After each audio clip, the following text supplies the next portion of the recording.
I'm really hurt. As a Kalamojong. Ida Uganda.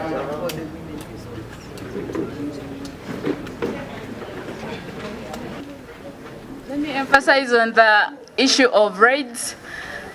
Not every Kalamojong who does the raids wants to do it. It's conditional. They do it for a reason. The raids are out of poverty. Most Kalamajongs are staying in the lives of no help, and all they can do is to go raid their fellows to get a living or to earn a living. There are those Kalamajongs who are the time of disarmament. There are those who are taken up like false allegations. Can I say false allegations or what? They were taken up because they were not just dwelling in towns, but are taken like they were also involved in the raids. Yet in actual sense, they were not involved, and they don't have lawyers to defend them. They have suffered innocently in jail. That's because they are very poor, they're helpless, and we also call ourselves citizens of Uganda. Thank you. I can't speak more. Demonstrated, because power is not a personal property. Power belongs to all of us. It's our constitutional right by birth, and we are equal by right, and nothing about us without us. We will deal with those that are fomenting and tormenting violence on us and our leaders. Soldiers are breaking the law. They are moving all over the country in political rallies, but leaders are being stopped from doing their duty. It is a shame. It is a shame to the NRA regime and the propagandists, and a shame to even the pastors who cannot see this violence on people. Pastors who can see violence on women, but they can see other things in isolation. Shame upon you. We want to tell government that you should stop the violence on the leaders of the National Unity Platform. Because indeed, if that violence does not stop, violence, we have said it that we are a non-violent organization, but we have said it time and time and time again. I want to assure the whole country that if they do not stop the violence, we shall be overwhelmed to allow our supporters fight back. And I want to speak to the prosecution and the police that is investigating this matter. If you have prosecuted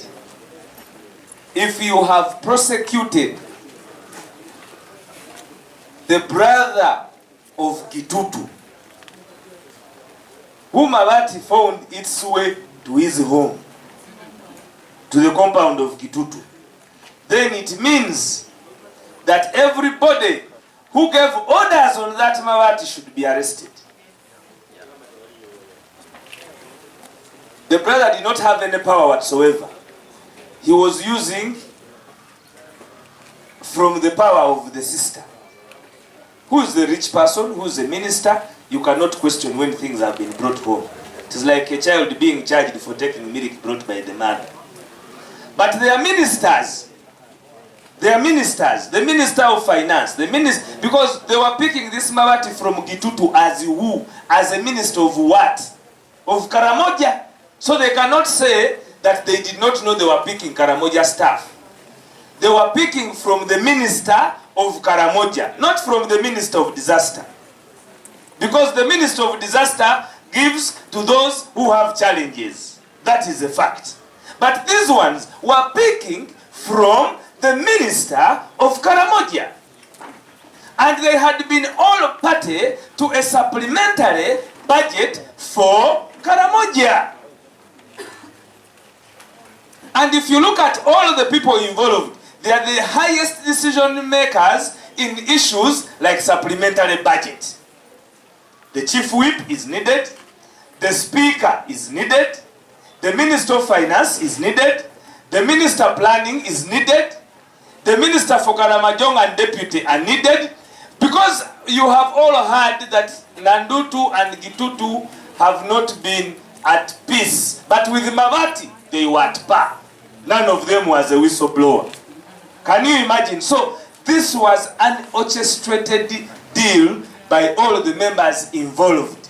Therefore, the people of Kalamojja, before you see Anita Among arrested, before you see Kasaija arrested, before you see Obua arrested, before you see all these people arrested, do not think that this government will have done anything to the plight of the people. Because they all acted with conflict interest.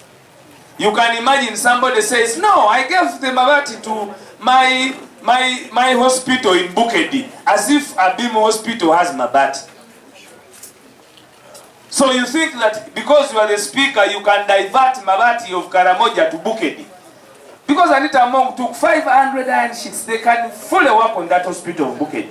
She took 500 because she was occupying the office of the speaker. The government is not going to resolve this in the next 2 weeks or so. We are going to go back home and mobilize our people to demonstrate until something is done. Yes. We cannot keep in a situation where people oppress us and yet the Constitution gives us the right to demonstrate. We shall not fear. We know that something of death is normal to them, because if the state can do it, they can look at any other form of death as normal.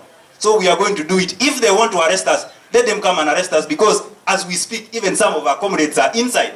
So if we stop doing some of the things we are supposed to do, it means we are actually sacrificing them. We are going to go to our people and demonstrate. And I'm going to repeat this. Mr. President and you people in government, if you don't do anything to sober up the situation in Kalamojja, you are going to face it rough with us, the students, this time. Because we actually know our people understand what we are saying, and our information resonates with them. Okay?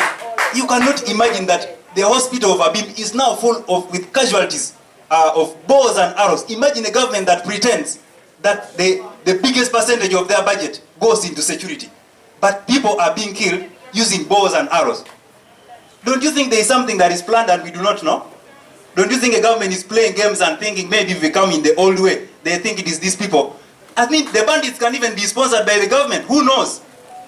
That thing could also be right, you know? Because if they can cook other things, why not the situation of Kalamojja? So I want to tell you, comrades, that is our resolve as the students from Kalamojja, and that we shall do it. Yes, I still want to add my voice to those who were abducted during the campaigns.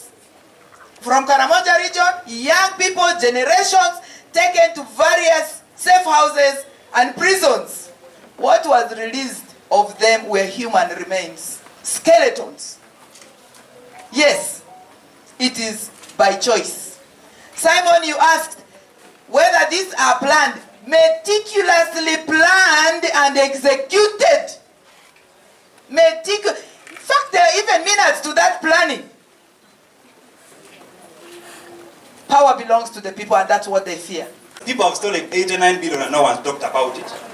They have swindled the money of gods and no one talked about it. Now they came and they saw that the issue of insecurity is getting so much pronounced. They said, I think to divert people from this, let us bring the issue of party. First of all, that is a diversion. Secondly, this government takes Kalamojja for granted. They take us for granted. Because one, if you look at the ministry of Kalamojja as an office, how many Kalamajongs have been there in the last 20 years? Every project that comes is stolen. They brought the issues of dams. They stole the money from the dams. No one has talked about it. You see, why I say they take Kalamojja for granted. You cannot bring someone who does point blank to rule a sub-region that has problems of this magnitude. You see that level of undermining people. Like, we do not have people who can actually run the sub-region. We have people who have gone to school in Kalamojja. And you see, like I had my SG say a few days ago, that don't be shocked that nothing is going to be done about the issue of Mabati. They are going to throw bails here and there, and it will stop there. But what do we want? We want these people to be to be stripped of their positions and they should resign. When we tell the government, deploy one of us to be the minister, it is not that we are triballing. We simply understand that they will have a more deeper heart to help the people of Kalamojja. Okay? So that is what we are crying for. But the issue of Mabati, I want to tell my people of Kalamojja, do not cooperate with any of these ministers when they come back. This business of you dressing in your attire and dancing for them when they are there, that is madness. We cannot accept thieves. When they come, don't allow them to enter any of our churches. And even in the constituencies that they come from, these people have embarrassed you. They have made you feel like all of you are thieves because these are your representatives. If you have the family head who is a thief, why can't we conclude that? But we do not want to do so because we know the people of their constituency are honorable people. So we want you to demonstrate that by condemning what they have done and not accepting them. We tell you Nandutu and Chitutu. Several times the minister Chitutu has told me that the people of Kalamojja are useless. Now I want to tell you the Kalamajongs, do not let them make us useless. Let us show them that we are not. And they should not cause Kalamojja to do any activity. You cannot steal from us, pull us, make the situation escalate, and then you come to us again that you are coming. You know, sometimes I pity the government or the head of this institution. How do you choose very useless people to be around you when you have very responsible people who can actually do something? And you make the most useless people go to an area that needs vigorous work. So that is the pain.